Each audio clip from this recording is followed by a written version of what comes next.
자, 오늘은 구약성경 133페이지 출애굽기 33장의 말씀을 볼 차례입니다. 출애굽기 33장 1절로 11절까지의 말씀을 같이 보도록 하겠습니다. 출애굽기 33장 1절에서 11절까지의 말씀입니다. 우리 한 목소리로 하나님의 말씀을 받들어 읽겠습니다. 시작. 여호와께서 모세에게 이르시되 너는 네가 애굽 땅에서 인도하여 낸 백성과 함께 여기를 떠나서 내가 아브라함과 이삭과 야곱에게 맹세하여 네 자손에게 주기로 한 그 땅으로 올라가라.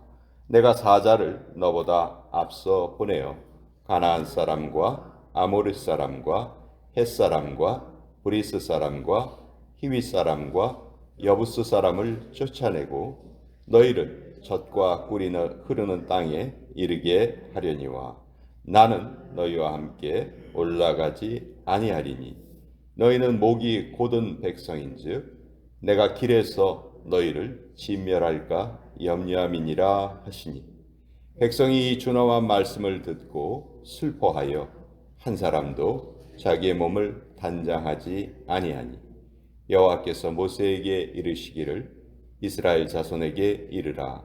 너희는 목이 곧은 백성인즉 내가 한순간이라도 너희 가운데 이르면 너희를 진멸하리니 너희는 장신구를 떼어내라. 그리하면 내가 너희에게 어떻게 할 것인지 정하겠노라 하셨습니다. 이스라엘 자손이 호렙산에서부터 그들의 장신구를 떼어내니라. 모세가 항상 장막을 취하여 진 밖에 쳐서 진과 멀리 떠나게 하고 회막이라 이름하니 여호와를 앙모하는 자는 다 진 바깥 회막으로 나아가며 모세가 회막으로 나아갈 때에는 백성이 다 일어나 자기 장막문에 서서 모세가 회막에 들어가기까지 바라보며 모세가 회막에 들어갈 때 구름 기둥이 내려 회막문에 서며 여호와께서 모세와 말씀하시니 모든 백성이 회막문에 구름 기둥이 서 있는 것을 보고 다 일어나 각기 장막문에 서서 예배하며 사람이 자기의 친구와 이야기함 같이 여호와께서는 모세와 대면하여 말씀하시며 모세는 진으로 돌아오나 눈의 아들 젊은 수종자 여호수아는 회막을 떠나지 아니하니라.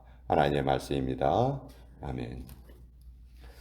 출애굽기 32장에 아주 비극적인 사건이 벌어졌습니다.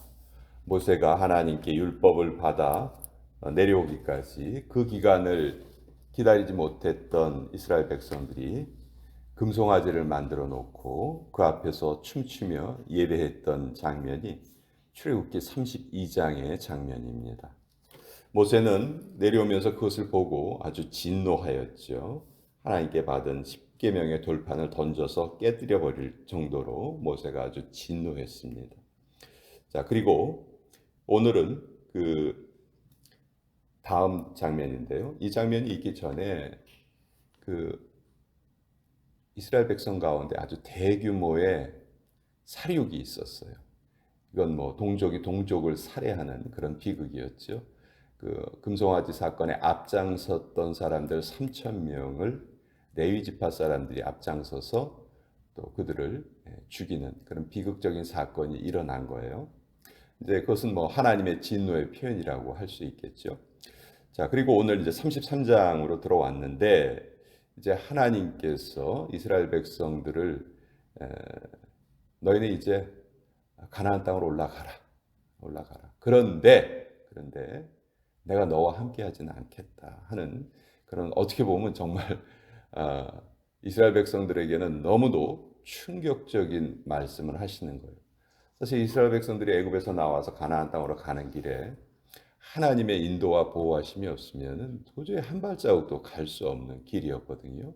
그런데 하나님께서 이런 말씀을 하신 거예요.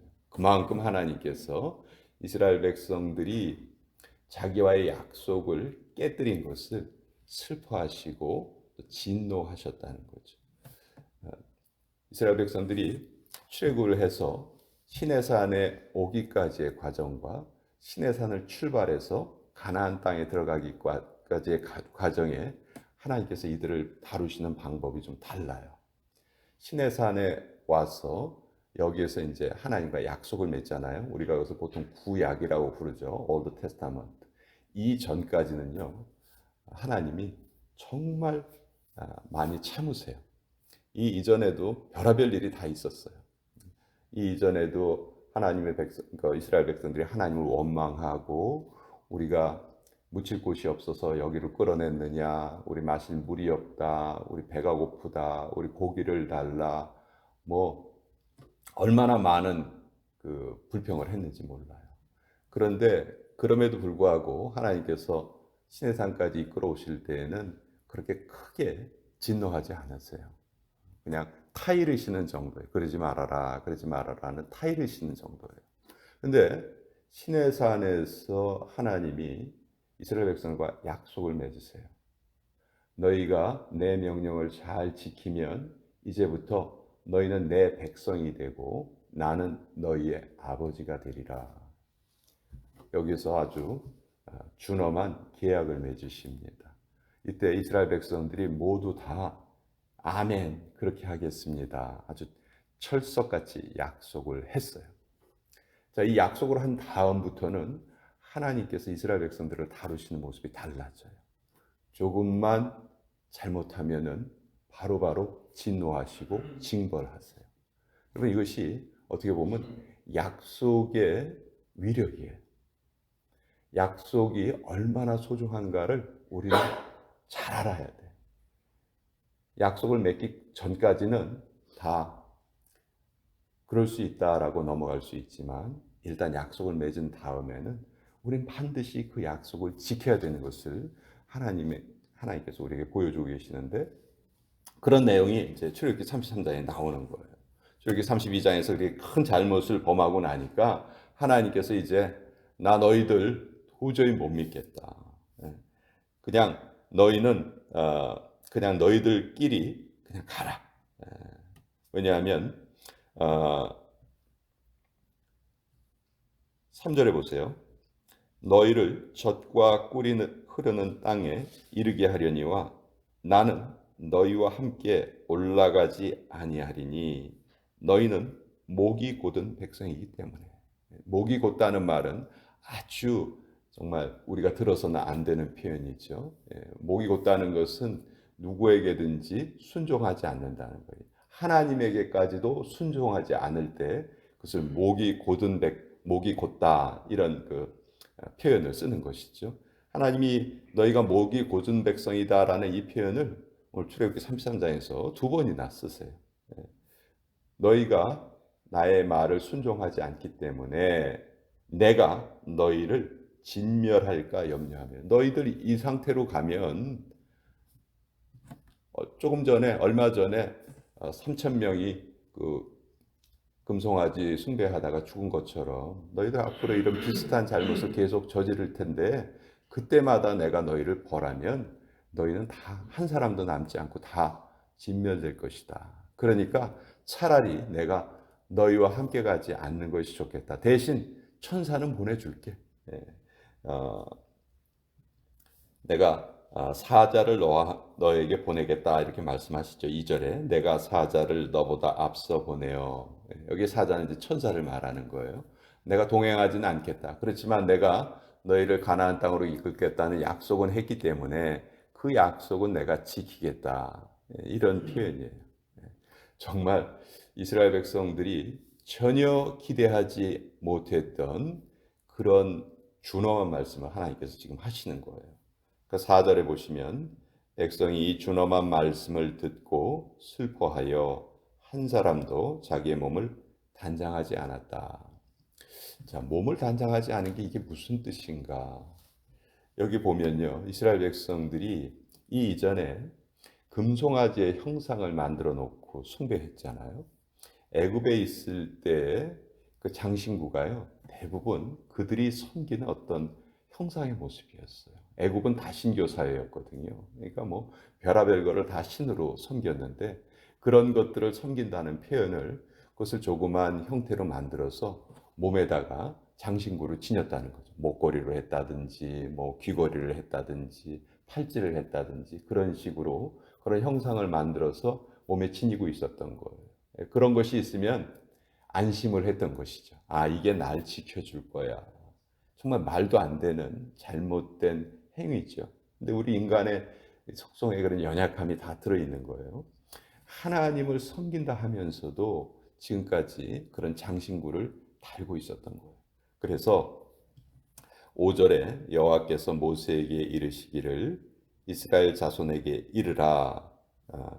그러니까 너희는 장신구를 떼어내라 이렇게 말씀하시죠. 그 장신구를 다 떼어내라. 이제 하나님 말고 다른 것을 내가 의지하겠다는 그 마음 자체가 그것이 잘못된 것이니까 그것은 하나님의 백성으로서 바른 태도가 아니니 이제 그런 것을 다 너희들이 좀 그런 데에서 돌이켰으면 좋겠다. 하나님이 이렇게 말씀하시는 거예요. 그러니까 이제 6절에 보시면 이스라엘 자손이 호렙산에서부터 그들의 장신구를 떼어내니라. 이때 이제 이스라엘 백성들이 그런 잘못된 우상 숭배의 형태들을 하나씩 하나씩 제거하기 시작하는 거예요. 하나님을 잘 섬기겠습니다. 약속을 했으면서도 이런 장신구를 계속 달고 있었다는 것은 이것은 하나님 앞에 온전한 자기의 마음들임이 있는 것이 아니죠. 그렇죠? 어떤 순간에는 하나님 좀 섬기다가 또 어떤 순간에는 또 우상을 섬기다가 이렇게 마음이 나뉘어져 있는 상태라는 거예요. 이런 것을 하나님께서 용납하지 않으신 거죠. 자, 7절부터는 이제 회막에 대해서 설명이 나오는데요. 여러분 보통 우리 회막이라 하면 성막과 같은 말이 아닌가? 성막의 다른 말이 회막 아닌가? 증거막이라고도 그러고 맞아요. 넓게 보면 같은 그 성막을 회막이라고도 불러요. 하나님과 만나는 장소이기 때문에. 근데 지금 이때는 출애굽기 33장 이때는 아직 성막이 완성되기 전이에요. 성막이 완성되기 전에도 회막이라는 곳이 있었어요. 그러면 회막과 성막은 어떤 차이가 있느냐? 회막에서는 제사 행위가 이루어지지는 않았어요. 나중에 이제 성막에서는 하나님께 드리는 제사가 이루어지죠. 그리고 성막은 늘 하나님의 백성들 진 한가운데 위치합니다. 성막은 한가운데 위치하는데 오늘 이 회막은 진과 떨어져 있어요. 7절에 보시면 모세가 항상 장막을 취하여 진 밖에 쳐서 진과 멀리 떠나게 하고 회막이라 이름하니.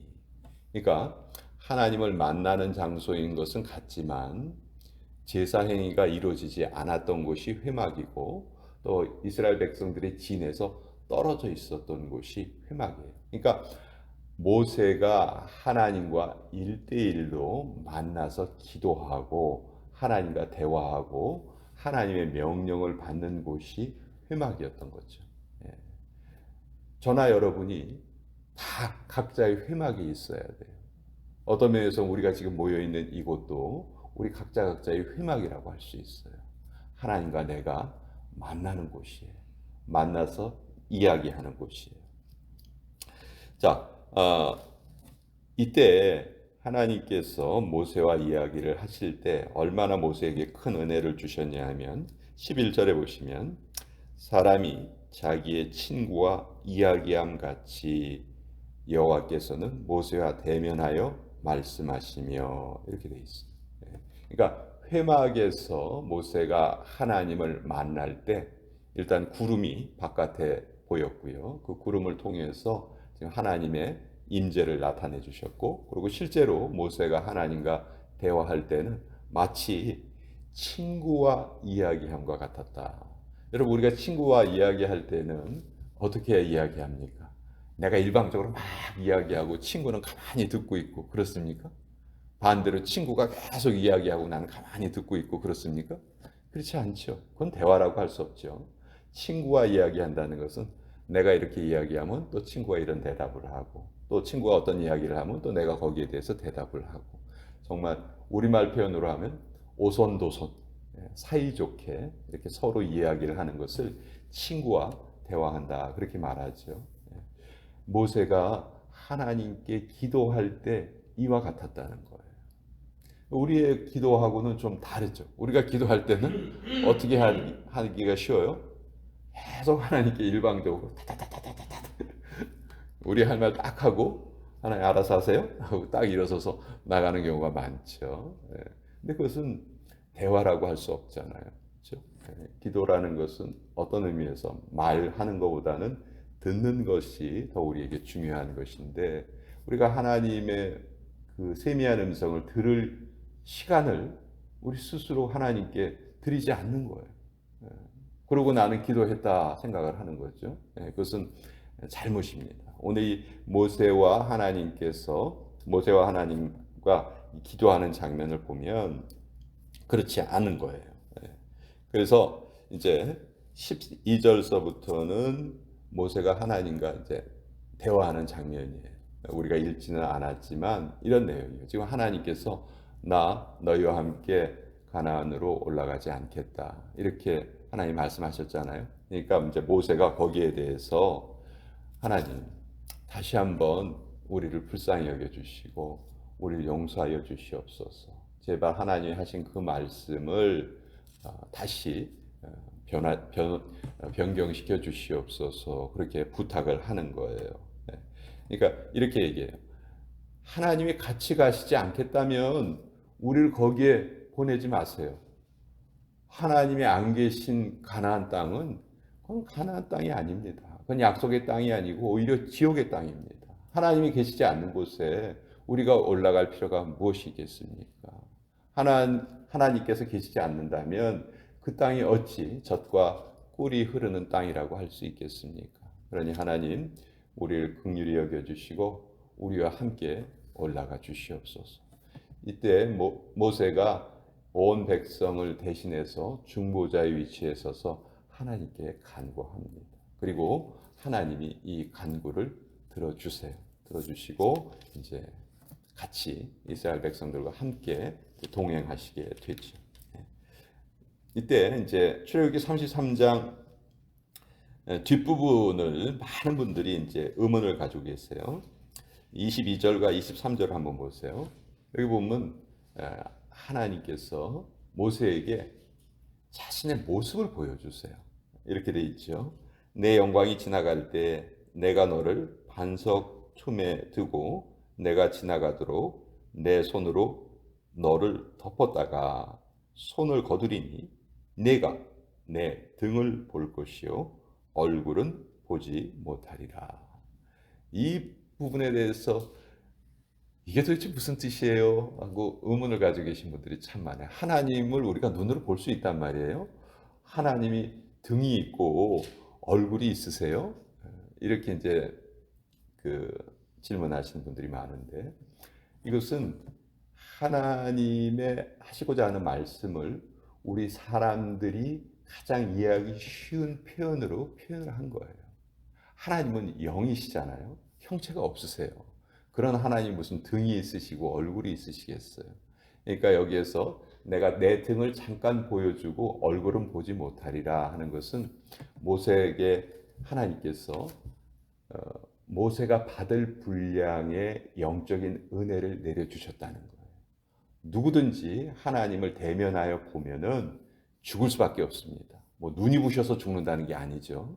하나님은 온전히 거룩하신 분이에요. 우리는 온전히 거룩하지 못해요.